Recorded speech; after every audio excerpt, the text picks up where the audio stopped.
కర్నూలు జిల్లా ఆదోని నియోజకవర్గ తెలుగుదేశం పార్టీ శ్రేణుల్లో ఉత్సాహం నెలకొంది. టీడీపీ జాతీయ ప్రధాన కార్యదర్శి మంత్రి నారా లోకేష్ ఈ నెల 29న ఆదోనిలో పర్యటించనున్నారు. ఈ నేపథ్యంలో పార్టీ ఇన్ఛార్జ్ మీనాక్షి నాయుడు ఆదేశాల మేరకు నాయకులు, కార్యకర్తలు భారీ స్వాగత ఏర్పాట్లు చేపట్టారు. పార్టీ శ్రేణులంతా పెద్ద సంఖ్యలో హాజరై పర్యటనను విజయవంతం చేయాలని పిలుపునిచ్చారు.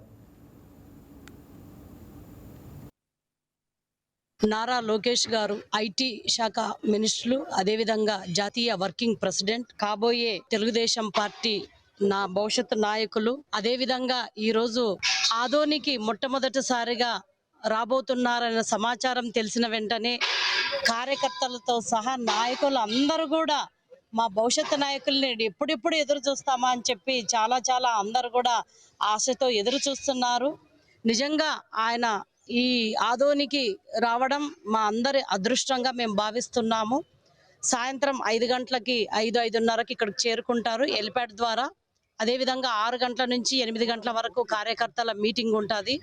తర్వాత ముఖ్య నాయకులతో ఆయన సమావేశం ఏర్పాటు చేసుకుంటారు. అదేవిధంగా ఆ రోజు 29వ తారీఖున నైట్ ఇక్కడే బస చేసి మార్నింగ్ తర్వాత పత్తికొండ కార్యక్రమాల్లో భాగంగా అక్కడికి వెళ్ళి అక్కడ కూడా ఈ విద్యుత్కి సంబంధించిన దాన్ని ఓపెన్ చేయడం, సోలార్ గురించి ఓపెన్ చేయడానికి ఇక్కడికి వస్తున్నారు. కాబట్టి ఒకటి కార్యకర్తల కోసం, మరొకటి ఈ విద్యుత్.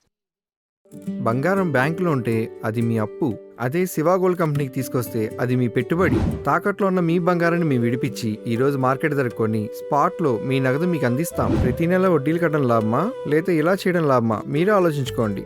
శివ గోల్డ్ కంపెనీ, అప్పులేని ఆనందకరమైన రేపటికి సరికొత్త మార్గం. జస్ట్ ఒక కాల్ చేయండి. తాకట్లో ఉన్న మీ బంగారాన్ని విడిపించి ఈ రోజు మార్కెట్ రేట్కే కొనబడును.